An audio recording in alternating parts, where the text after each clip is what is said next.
love and respect, they go together. They should go together. They are two sides of the same coin, in fact. If you love somebody, and it is impossible that you don't respect them. And if you respect someone, it's impossible you don't love them. You end up loving them. Love and respect manifest in life. Sometimes one is little more, other time the other flavor is more. Now often we confuse self-respect or self-esteem with egotism. Egotism needs the other, whereas self-respect does not need the other. In egotism, there is lack of self-respect. Really, if you go into it, if you go into the mechanics of egotism, you will see somewhere they want approval from others. Why? Because they don't approve themselves. There is lack of self-esteem. There is low self-esteem. Low self-esteem is the cause of egotism. Superiority complex is nothing but inferiority complex doing Shirsasana, standing upside down.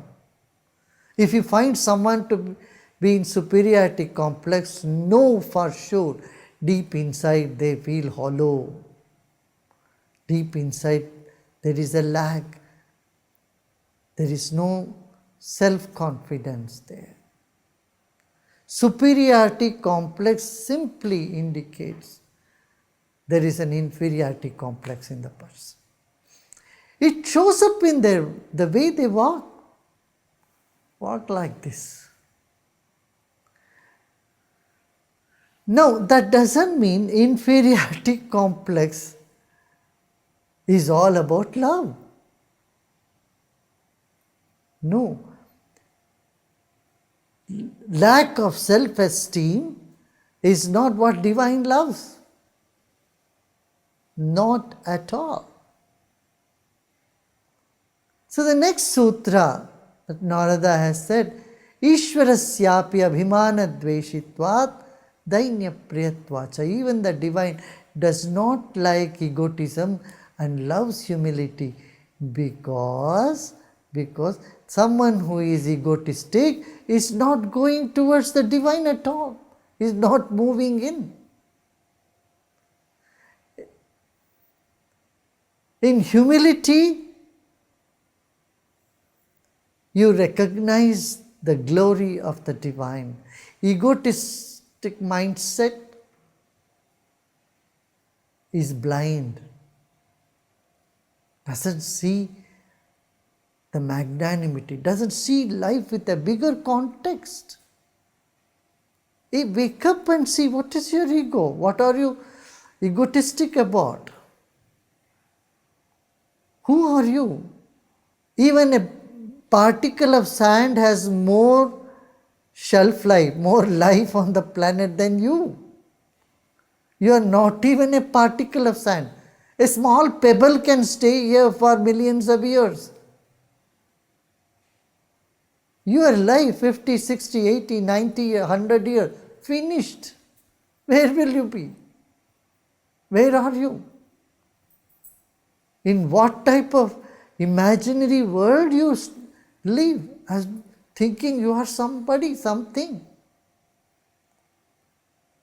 Actually, God doesn't hate anybody. God doesn't dislike anybody. Nature doesn't dislike anyone. But here it says, egotistic people cannot be tolerated by even others. Simple human being. Just imagine in your own environment, in your own friend circle, someone is very egotistic. Do you feel comfortable with them? Do you like them? You start putting a barrier between them, right? Anyone who is egotistic, suddenly you start coming up with a barrier. You don't want to communicate with them freely. Egotism shuts up all communications. Neither the person with ego feels comfortable with everybody, nor others feel comfortable with him. And this is the problem with egotism. But humility is not just show off, oh, I am nothing, I am just a speck of dust. That is not. Lack of self-esteem is not humility. Let us not confuse lack of self-esteem to humility, and arrogance to self-esteem. No, it is a fine distinction between them. God loves humility. Why? Because when you are humble, you are open. When you are open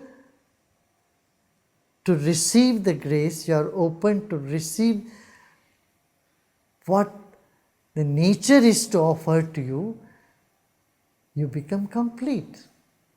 You become full. Devotion cannot happen with egotism. Devotion happens with humility. Now the next sutra, Narada said, Tasya jnanameva sadhana mityeke. Some think that knowledge is the only means to attain such love. When you see your life in context with the space and time, you feel very humble. You feel you are nobody. This knowledge invokes love and devotion within you. Humility comes with knowledge. Knowledge does not breed egotism. If knowledge breeds egotism, it is not knowledge at all. The more fruits in a tree, they start hanging, they start bending. So knowledge is something which brings humility inside you. Once you have humility, love or devotion is right there. So some people say knowledge is the only means to experience bhakti or devotion. Anyonyashrayatva mityanye. Others are of the opinion they depend on each other. Unless you have love and devotion, you won't get interested in knowledge. Unless there is knowledge, you won't feel the love. Swayam phalarupateti Brahma Kumara. But Narada says, the son of Brahma says, love is the fruit of all actions and all knowledge. This is the result, this is the end. Love is the end. So something that is the end is not the means. Devotion is not a means for you to attain something. Devotion, you have attained. It's not a path, it's not a road that leads you somewhere. Knowledge, yes. Action, yes.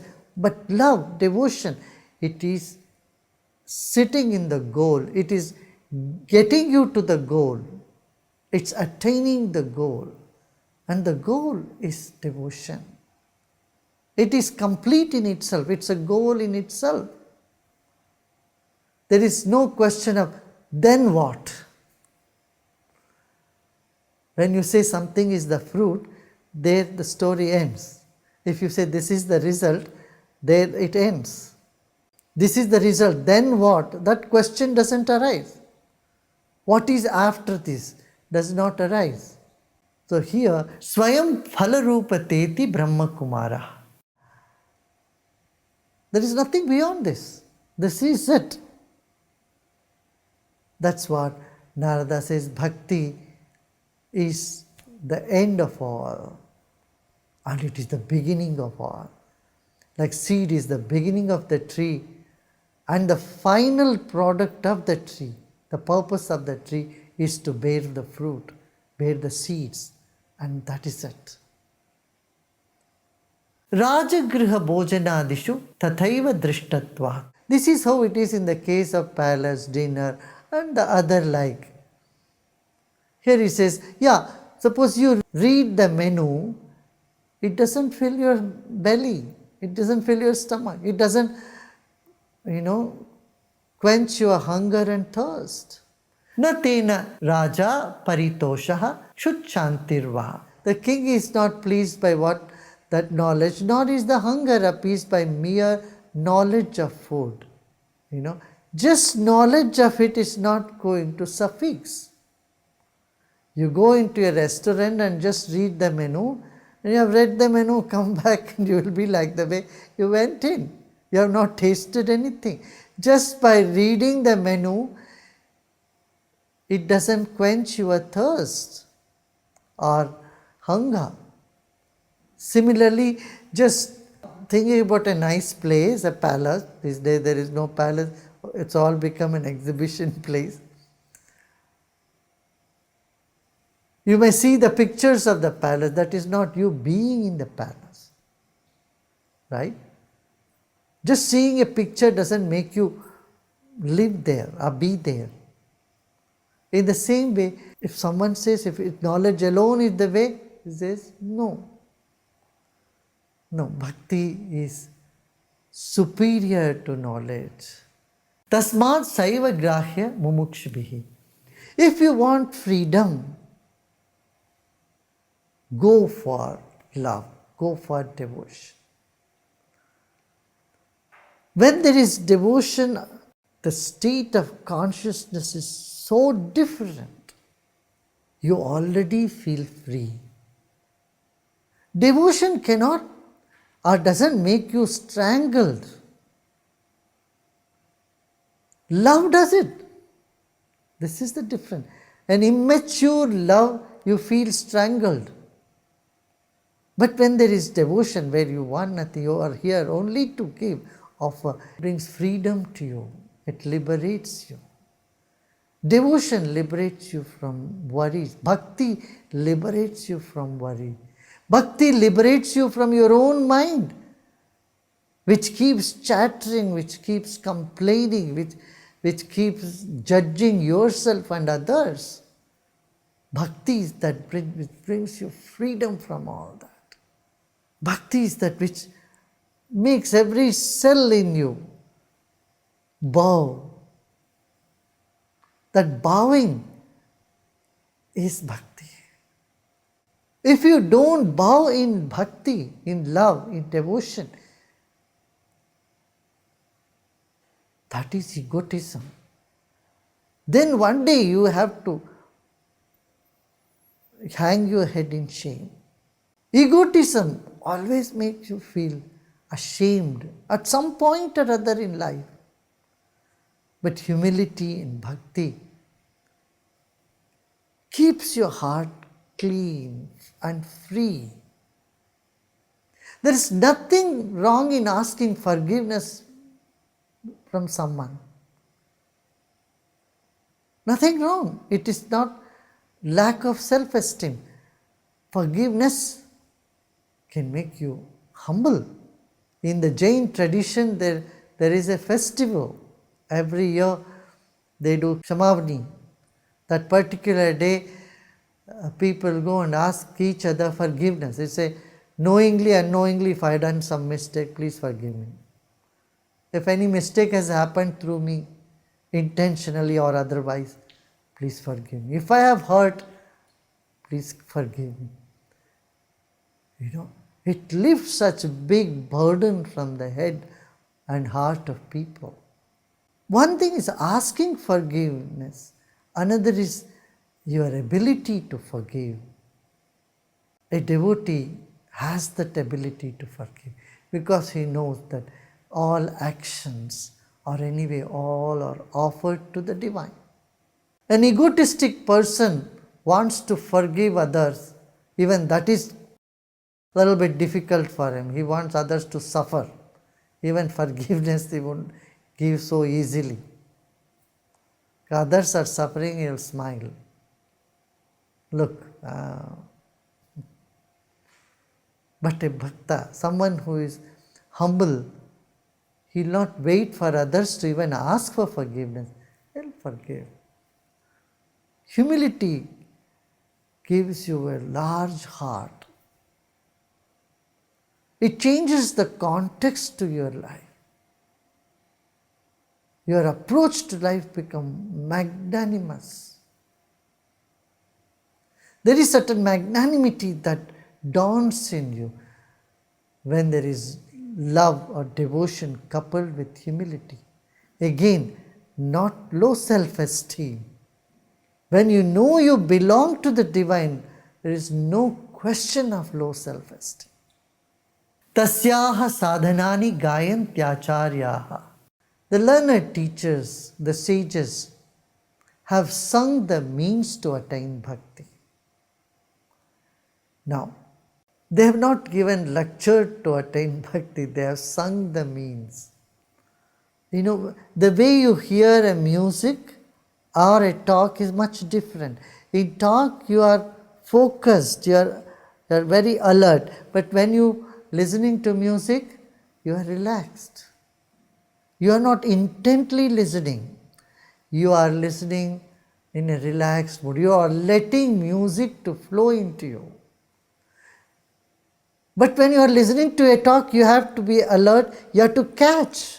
You are there to catch. You have to catch it. Otherwise, you will miss it. But in music, listening to music, you simply relax. And you don't question there when you are listening to music. You don't say, why this line is being repeated 4 times or 3 times. In music, there is a rhythm. And attainment of bhakti, the means to bhakti also has a rhythm. And only through rhythm you can attain bhakti. Music is nothing but harmony. Isn't it? Harmony in sound is called music. So the very means is musical. Means, you know, in music, there is no one end point you wait for it. In bhakti also same that, oh, one day my bhakti will become mature, then I will go for it. No. Every moment in bhakti is complete. So you are not looking for a peak in music or wait for it. There is no result in a music. Like in a game. Now you are not waiting to enjoy the end of the game. There are fools who wait to enjoy the end of the game. If you have not enjoyed the game the whole way through, it is futile. You have not watched the game. The joy of the game is not the end result. It's the whole way through. Same way with music. In dance, it is not a particular pose that is the peak or end result of a dance. Every step in a dance, every note in the music is enjoyable. That is what is music. So is this means to love, means to attaining the highest love is sung. Because the moment you start it, you start the journey, you are already there. Tasyaha sadhanani gayantyacharyaha. The great sages have sung the means of bhakti.